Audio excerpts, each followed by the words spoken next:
Dans la première équation, je vais commencer par faire un développement pour ne plus avoir de parenthèse.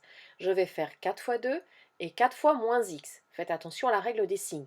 Le plus 5 n'est pas multiplié par 4 parce qu'il n'est pas dans la parenthèse. Il reste plus 5 comme ça. Je fais pareil dans le second membre. Je fais moins 3 fois 2x et moins 3 fois 3. Même remarque, le moins 12 n'étant pas dans la parenthèse, il n'est pas multiplié par moins 3. On obtient donc 4 fois 2, 8, 4 fois moins x, moins 4x, plus 5. Dans le second membre, moins 3 fois 2x, moins 6x, et moins 3 fois plus 3, moins 9, moins 12. On calcule 8 plus 5, ça fait 13, il me reste moins 4x, et moins 6x avec moins 9, moins 12, moins 21. Je regroupe les x dans le même membre, j'ai moins 6x dans le second membre, le moins 6x, je m'en débarrasse en faisant plus 6x dans le premier membre et dans le second membre. Dans le premier membre, il reste apparent. Dans le second membre, moins 6x plus 6x, ça fait 0, donc il n'apparaît plus. Pareil pour le plus 13, je fais moins 13 dans chacun des membres, donc le moins 13 va apparaître dans le second membre, mais ne sera plus présent dans le premier membre.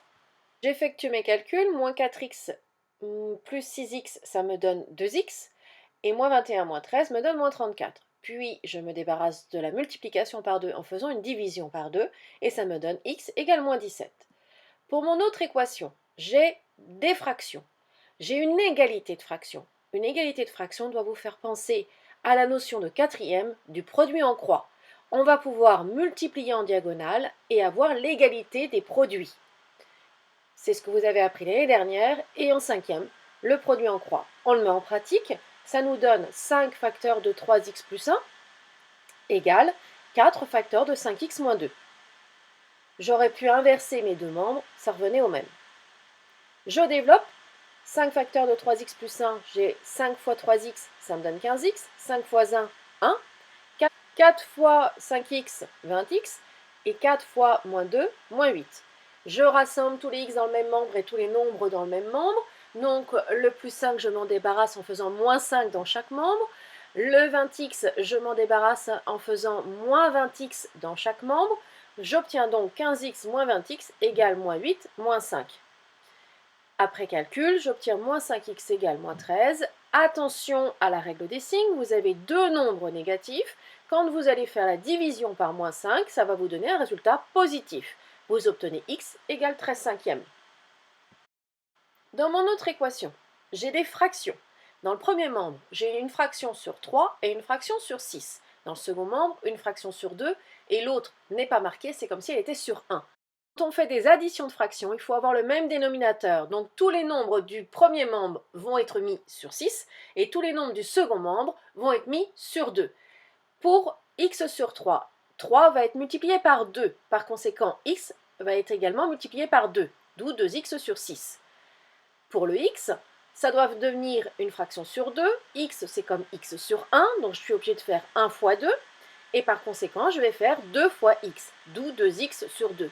Regardez bien par simplification, si je simplifie avec le 2 et le 2, je retrouve bien mon x sur la ligne du dessus. Maintenant, je mets une grande barre de fractions. Vous avez appris en cinquième que quand on avait le même dénominateur, on travaille que sur les numérateurs. Ça nous donne 2x plus 5 au numérateur. Et de l'autre membre, on a 1 moins 2x sur 2.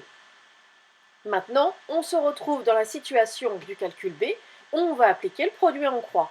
Ça va nous donner 2 facteurs de 2x plus 5 égale 6 facteurs de 1 moins 2x. En développant, ça nous donne 2 fois 2x, 4x, 2 fois 5, 10, égale 6 fois 1, 6, 6 fois moins 2x, moins 12x. Attention à la règle des signes. Je rassemble tous les x dans le premier membre, donc moins 12x devient plus 12x puisque j'ai additionné 12x dans chaque membre. Pour enlever le plus 10, je vais faire moins 10 dans chaque membre, donc le moins 10 reste dans le second membre, mais plus dans le premier. Après calcul, ça me donne 16x égale moins 4. Attention à vos nombres relatifs. Ça me donne moins 4 sur 16. Après simplification, ça me donne moins un quart. Pour résoudre ma dernière équation, il faut que j'enlève les parenthèses. Pour enlever les parenthèses, il faut que je fasse très attention au signe moins devant.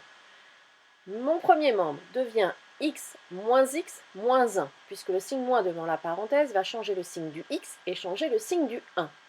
Dans le second membre, les premières parenthèses se suppriment sans aucun danger, puisque c'est comme s'il y avait un plus devant, donc on les retire sans rien changer. Par contre, l'autre parenthèse, il y a un signe moins devant, donc le signe du x est changé, et le signe du moins 3 est changé aussi. On a donc moins x plus 3. Après calcul, on obtient moins 1 égale 6, ce qui est une égalité fausse. Par conséquent, il ne pourra jamais y avoir de valeur pour x pour laquelle l'équation aura une solution. Il n'y a aucune solution à cette équation.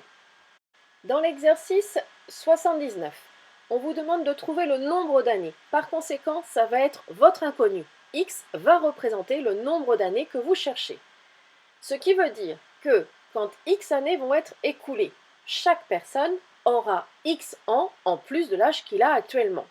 Ce qui se traduit mathématiquement par l'âge du père 42 ans plus les X années, l'âge du premier enfant 11 ans plus les X années, du deuxième enfant 9 ans plus X années et du dernier enfant 4 plus X années. Après calcul, j'obtiens 42 plus X égale 24, 11 plus 9 plus 4, plus 3X. Je rassemble les X ensemble, je rassemble les nombres ensemble, j'obtiens 18 égale 2X, et au final, X va être égal à 9. N'oubliez pas votre phrase réponse, puisque c'est un exercice qui vous pose une question. Au bout de 9 ans, son âge est égal à la somme des âges de ses enfants.